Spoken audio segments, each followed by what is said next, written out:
Buonasera e bentrovati all'edizione del nostro telegiornale. I fatti del Friuli occidentale in primo piano. Il Friuli Venezia Giulia resterà in zona rossa almeno fino a Pasqua, come stabilito oggi dalla cabina di regia a livello nazionale, anche se il Premier ha fatto sapere che probabilmente da dopo Pasqua i ragazzi fino alla prima media torneranno a scuola in presenza. Ma oggi è stato anche il giorno delle proteste contro la didattica a distanza, sciopero in tutta Italia sia sul fronte degli insegnanti che degli studenti, con manifestazioni di piazza. A Pordenone in serata è andato in scena un presidio statico per chiedere appunto che i ragazzi possano tornare al più presto a scuola in presenza. Vediamo.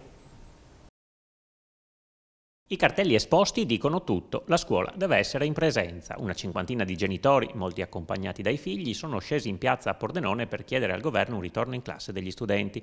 La manifestazione, organizzata da Priorità alla Scuola, ha visto un presidio statico silenzioso in piazza 20 settembre. La scuola in presenza è molto importante perché a casa non si riesce a dare la stessa struttura che dà la scuola, quindi secondo noi è molto importante che riaprano le scuole e i ragazzi possono partecipare di nuovo alle lezioni in presenza. Quanti figli ha? 2, uno che è all'elementare e uno che è ancora all'asilo, però soffrono già di questa assenza dei compagni, di non fare una scuola insieme a tutti gli altri, condividere, imparare. E se da dopo Pasqua fino alla prima media si dovrebbe tornare in classe, il tema restano i più grandi. Dovremmo continuare a lottare perché non capiamo come mai sono quelli che hanno pagato di più alla fine, il prezzo più alto, perché sono quelli che sono a casa da più tempo. Per quanto riguarda questa manifestazione invece è un segnale che volete dare? Certo, vogliamo dimostrare che insomma, i genitori ci sono a sostegno dei ragazzi, ma anche i ragazzi ci sono e sono stufi di starsene a casa, vogliono cominciare a farsi sentire per tornare a riprendersi la loro vita. I genitori in questi mesi di DAD hanno fatto i salti mortali. Io ho 3 figlie e l'ultima va all'asilo e sono contenta, la seconda è in terza media, la prima è in seconda superiore. È chiaro che c'è la fascia d'età che non può stare a casa da sola e questo mette in difficoltà i genitori. La scuola, insomma, è ritenuta un luogo sicuro al 100%. Le regole vengono rispettate e dove, mi viene da dire, non c'è il contagio maggiore che porta ai contagi alti che abbiamo tuttora. Cioè, secondo me il problema è da un'altra parte, motivo per cui è giusto che i bambini ritornino in presenza, soprattutto le classi, l'infanzia, le elementari e le medie.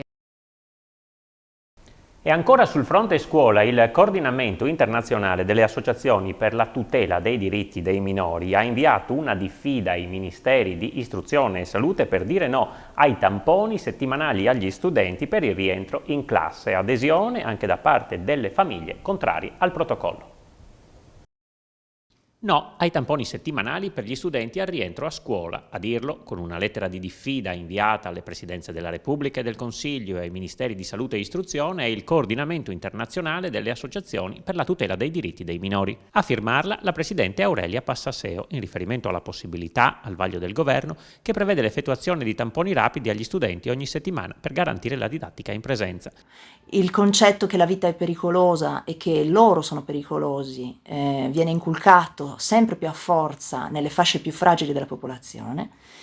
Il nostro invito a scrivere alle istituzioni affinché questo protocollo non veda la luce ha ottenuto un successo incredibile, siamo oltre a 100 adesioni solo in una mattina, di persone, genitori, ma anche professionisti e lavoratori estremamente preoccupati, perché non dimentichiamo che la quarantena potrebbe scattare a qualunque positività ogni settimana senza preavviso. Questo diventa sostanzialmente un incubo, una pietra tombale sulla possibilità di socializzare, di ricominciare a studiare e andare a scuola per i nostri bambini e i nostri ragazzi. Nella lettera viene anche evidenziato come la frequenza della scuola non possa in alcun modo essere subordinata all'effettuazione di trattamenti o atti sanitari e qualunque discriminazione che impedisse l'accesso agli studenti che non dovessero accettare di sottoporsi a uno screening sanitario sarebbe illegittima e contraria alla Costituzione. E veniamo ai numeri odierni sul fronte coronavirus. Oggi in Friuli Venezia Giulia, a fronte di 7.223 tamponi molecolari effettuati, sono stati rilevati 509 nuovi contagi, con una percentuale di positività del 7,05%. Sono inoltre 3.226 i test rapidi antigenici realizzati, dai quali sono stati rilevati 259 casi, 8,03% di positività. I decessi registrati in regione sono 21, ai quali si aggiungono 7 decessi pregressi avvenuti tra il 22 febbraio e il 18 marzo. Una morte riguarda una persona del Friuli occidentale. I ricoveri nelle terapie intensive rimangono 78, mentre quelli in altri reparti risultano essere 655 in più di ieri. Numeri comunicati dal vicegovernatore con delega alla salute Riccardo Riccardi.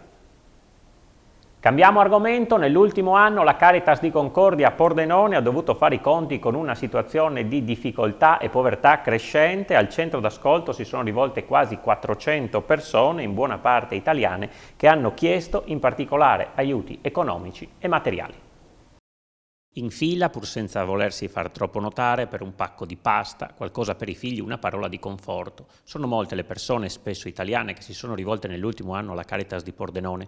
In tanti lo hanno fatto per la prima volta per chiedere un sostegno economico o un consiglio. La Caritas, che ha presentato la relazione annuale, pur con i volontari ridotti all'osso, ha dato sostegno a tutti. Storicamente il centro d'ascolto ha sempre avuto, è sempre stato un punto di riferimento per chi veniva da altri paesi, proprio legato all'orientamento sul territorio, eccetera.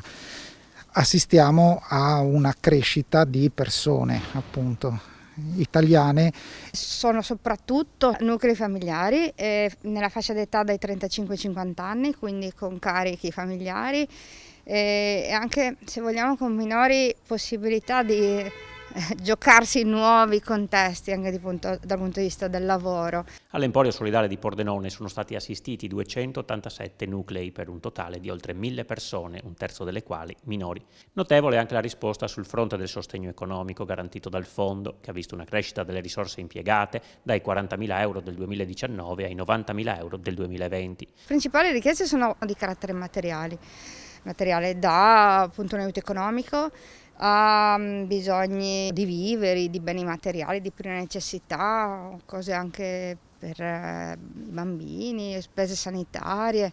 In qualche caso è bastato un aiuto temporaneo. Persone che poi ci richiamavano e ci dicevano: bene, adesso la cosa va meglio, mi è arrivata la cassa integrazione, ho potuto accedere a questo contributo, vi ringrazio, ho trovato lavoro, nel frattempo non ho più bisogno di voi.